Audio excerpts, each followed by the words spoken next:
तो लिखा क्या है, एक त्रिभुज जिसकी भुजा की लंबाई 7 सेंटीमीटर, 24 सेंटीमीटर और 25 सेंटीमीटर है कि अंतःवृत्त की त्रिज्या क्या होगी। देखिएगा ये एक समकोण त्रिभुज है, ठीक है। आपको ये कैसे पता लगा लिया हमने, आपको हमने पहले भी बताया है कि सबसे पहले आपको क्या करना होता है, चेक करना होता है कि क्या ये जो संख्याएं हैं ट्रिपलेट तो नहीं बना रही है, ठीक है। वैसे भी हमें पता है ये होता है, लेकिन आपको इसका कोई भी रोल नहीं है इसमें। कभी भी आपको इस तरीके से क्वेश्चन मिले तो आपको देखिएगा मात्र बिना पेन और कॉपी के भी ये क्वेश्चन आ सकता है। आपको भुजा कौन कौन सी दी गई है, देखिए 7 लिखा है, 24 लिखा है, 25 लिखा है, ठीक है। इन्हें हम बिना कॉपी से, बिना पेन की सहायता से भी कर सकते हैं, मात्र 1-2 सेकंड में। कैसे करेंगे, अगर आपसे तीनों भुजाएं दी हैं, आपसे पूछा है अंतःवृत्त की त्रिज्या क्या है, तो देखिएगा पैटर्न आपका क्या रहेगा। पैटर्न में आपको क्या याद रखना है, जो छोटी भुजाएं हैं दोनों उनको जोड़ देना है और बड़ी वाली भुजा को माइनस कर देना है। ये कहीं भी लिखा हो आगे पीछे से मतलब नहीं है, दोनों छोटी भुजाओं को जोड़ना है आपस में और बड़ी भुजा को घटा देना है। तो 24 और 7 कितना होगा, 31, माइनस करेंगे 25 को तो कितना बनेगा हमारा, ये बनेगा हमारा 6, ठीक है। बस इसमें क्या करना है, इसको आधा कर देना, हमारा आंसर हो जाएगा। ये 3 बनेगा 6 का आधा, तो 3 हमारा राइट आंसर हो जाएगा, डी विकल्प, ठीक है। समझ में आ गया है सभी को कैसे करना है। देखिएगा एक बार और देखें, जो छोटी भुजा है 24 और 7 इनका योगफल हो जाएगा 31, उसमें से जो बड़ी भुजा है उसको घटा देना है, ये बनेगा बचेगा 6। 6 को हमें क्या करना है, 2 से भाग करना है। 2 से भाग करेंगे तो ये कितना बनेगा, 3। मतलब हर बार 2 से ही भाग करना है अगर इस तरीके का क्वेश्चन ले तो। अंतःवृत्त की त्रिज्या होगी option number D 3। RPF SI में एग्जाम में क्वेश्चन पूछा हुआ है, देखिएगा कितना छोटा क्वेश्चन है, आपको ज़्यादा समय भी नहीं लगेगा और इस तरीके से आप बना रहे होंगे इस क्वेश्चन को। नेक्स्ट क्वेश्चन है हमारा, किसी वृत्त की त्रिज्या में 5% की वृद्धि की जाती है तो इसके क्षेत्रफल में होने वाली प्रतिशत वृद्धि ज्ञात कीजिए। देखिएगा यहाँ पर क्वेश्चन में क्या लिखा है, क्षेत्रफल में होने वाली वृद्धि, यहाँ 5% लगा है ना, इसको आप ऐसे करना कि आपको ए बी फॉर्मूला में लगा देना, ए बी और ए इंटू बी बटा में 100। ये आपका ए बी फॉर्मूला हमने कई बार बताया है। अगर इसमें क्या है, वृद्धि होती है तो प्लस मानते हैं, कमी होती है तो माइनस। पहले 5 लिखा था, फिर 5 लिखेंगे, फिर आपका दोनों 5 का गुणा कर देंगे, बटा में 100 कर देंगे, ठीक है। 5 5 10 प्लस में ये 25 में 100 से भाग करेंगे तो 0.25 और जब इसे जोड़ेंगे तो ये बनेगा 10.25, ठीक है। तो ऑप्शन नंबर आपका ए इसका राइट आंसर हो जाएगा, ठीक है। आप इसे भी और कम समय में लगा सकते हैं। कैसे, अगर आपको इसी तरीके का क्वेश्चन मिले तो आपको क्या करना है, जो 5% दिया है या जितना भी परसेंट दिया होगा उसका तो लिख देना है डबल। 5 का डबल कितना होगा, 10, और इसी 5 का वर्ग कर देना है, 5 का वर्ग हो जाएगा 25। बस इसे 2 पॉइंट बाद दशमलव लगा देंगे, आंसर हो जाएगा, ठीक है। तो आपका ऑप्शन नंबर ए इसका राइट हो जाएगा। तो आप इसी तरीके से लगाएंगे। नेक्स्ट क्वेश्चन है हमारा, एक वृत्त में अंकित एक समबाहु त्रिभुज का क्षेत्रफल 9√3 सेंटीमीटर स्क्वायर है, वृत्त का क्षेत्रफल क्या होगा। देखिएगा सबसे पहले हमें मान लेना है, एक हमारे पास एक वृत्त है और इसके अंदर कोई क्या है, एक त्रिभुज है। इसके अंदर कोई क्या है, त्रिभुज है, और वो भी कौन सा, समबाहु त्रिभुज है, ठीक है। अब हमें पता है इसकी भुजा तो ए होती है हर जगह, इसका क्षेत्रफल यहाँ से यहाँ तक की जो त्रिज्या होती है वो हमें निकालनी है सबसे पहले, फिर हम त्रिभुज वृत्त का क्षेत्रफल निकाल सकते हैं। तो पहले तो हम बात करेंगे, इसमें दिया क्या है हमसे, हमें दिया है समबाहु त्रिभुज का क्षेत्रफल। समबाहु त्रिभुज का क्षेत्रफल जो होता है वो √3/4 ए स्क्वायर बराबर होता है, ये कितने के बराबर है, 9√3 के बराबर है, 9√3। तो हमने देखा √3 से √3 कट जाएगा, 4 का 9 में गुणा करेंगे तो ए स्क्वायर का वैल्यू कितना होगा, ए स्क्वायर का वैल्यू कितना हो जाएगा आपका, हो जाएगा 36। तो ए का वैल्यू कितना हो जाएगा आपका 6, ठीक है, 6 आ जाएगा। अब आपको याद रखना है यहाँ पर जो आर और रिलेशन ए का होता है, तो हमारी जो वृत्त की त्रिज्या बनेगी आपको याद रखना है, जो समबाहु त्रिभुज की भुजा है उसके बटा में √3 लिख दिया जाता है। तो 6 बटा में √3 जो होगी हमारी वृत्त की त्रिज्या हो जाएगी। हमारे पास वृत्त की त्रिज्या मिल गई है तो हम क्या करेंगे, वृत्त का क्षेत्रफल निकाल लेंगे।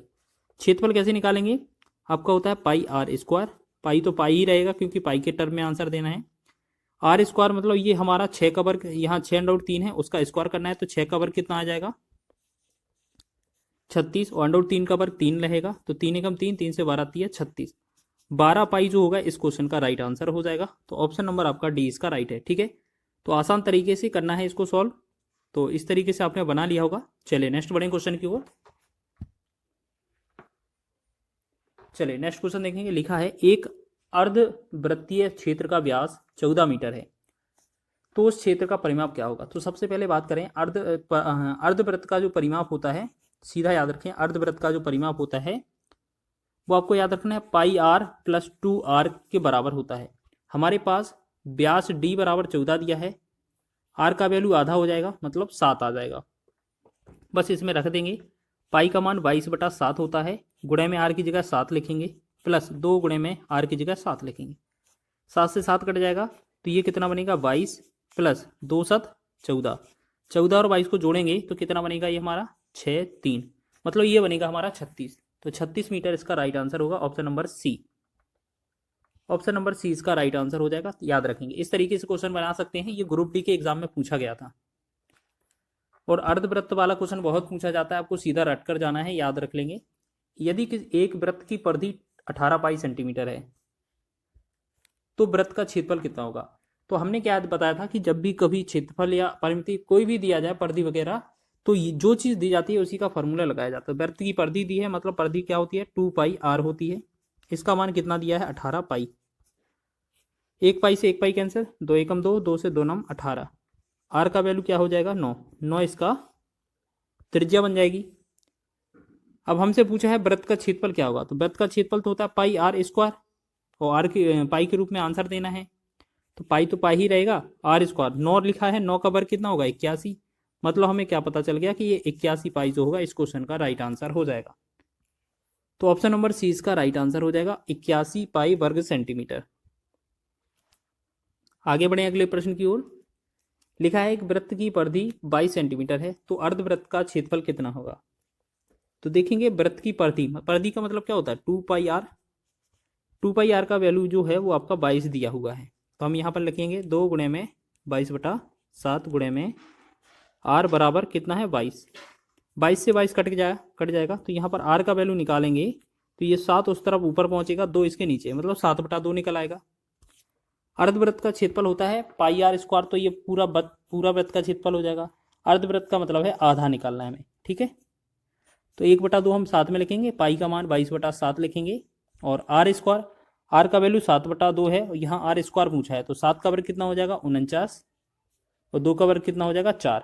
ठीक है, तो हमने देखा 7 एकम 7, 7 7 49, 2 एकम 2, 2 से 11 दूना 22, तो हमने देखा 11 7 77 हो जाएगा, बटा में हमारा 4। जब 77/4 करेंगे तो 4 को भाग करेंगे, 4 एकम 4, 3 37, 4 नम 36, 1 10, 4 दूना 8, 4 पंचे 20, यानी कि 19.25 इसका राइट आंसर हो जाएगा, 19.25। तो ऑप्शन नंबर बी इसका राइट आंसर हो जाएगा, याद रखेंगे। इस तरीके से एग्जाम में क्वेश्चन बन सकता है। आगे बढ़े अगले क्वेश्चन की ओर। नेक्स्ट क्वेश्चन देखेंगे। आकृति में एक वृत्त का केंद्र O है, अनुभाग OAPB का क्षेत्रफल वृत्त के क्षेत्रफल का 5/18 भाग है, x ज्ञात कीजिए। देखिएगा, तो आपको क्या याद रखना है, जो एक वृत्त का केंद्र O है, यहाँ पर ये इस तरीके से दिया हुआ है। आपको देखो दोबारा से डायग्राम बना देते हैं, इस तरीके से दिया हुआ है। ठीक है, यहाँ पर सेंटर में O है और इस तरीके से बनाया है, O A B और P यहाँ पर है। यहाँ पर जो वैल्यू है वो x है, हमें x का वैल्यू का गणना करना है। तो एक बात बताइए, आपको ये जो है आपका त्रिज्यखंड हो जाएगा कि नहीं, हो जाएगा कि नहीं। बिल्कुल, ये OAPB जो है वो आपका त्रिज्यखंड हो जाएगा।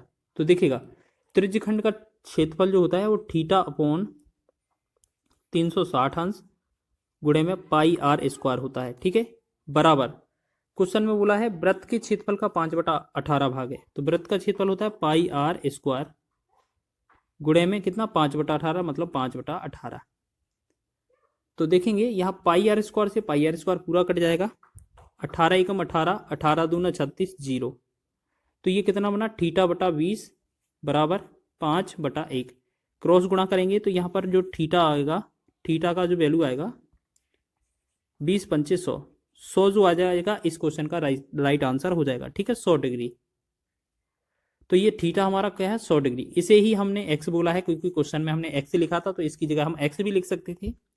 तो हमारा 100 डिग्री इसका राइट आंसर होगा, ऑप्शन नंबर बी। चलिए आगे बढ़ लेते हैं लास्ट प्रश्न की ओर। किसी वृत्त की एक चाय की लंबाई, एक चाप की लंबाई, सॉरी चाप लिखा है, चाप की लंबाई वृत्त की परिधि की 2/9 है। वृत्त के केंद्र पर चाप के द्वारा बनाए गए कोण की माप क्या होगी? देखिएगा सेम है, बस इसमें फॉर्मूला लगाना है। तो यहाँ पर जो फॉर्मूला होता है वो θ/360। अब इनटू में यहाँ पर क्या है, पाई आर स्क्वायर नहीं होता है, 2πr होता है। चाप की लंबाई का फॉर्मूला ये होता है।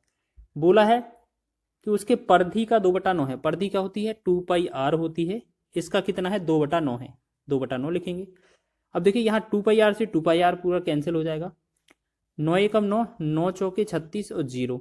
तो हमने देखा यहाँ पर θ/40 बराबर 2/1। इसे क्रॉस गुणा करेंगे तो यहाँ थीटा का जो वैल्यू आएगा कितना आएगा? 40 दूना 80। तो 80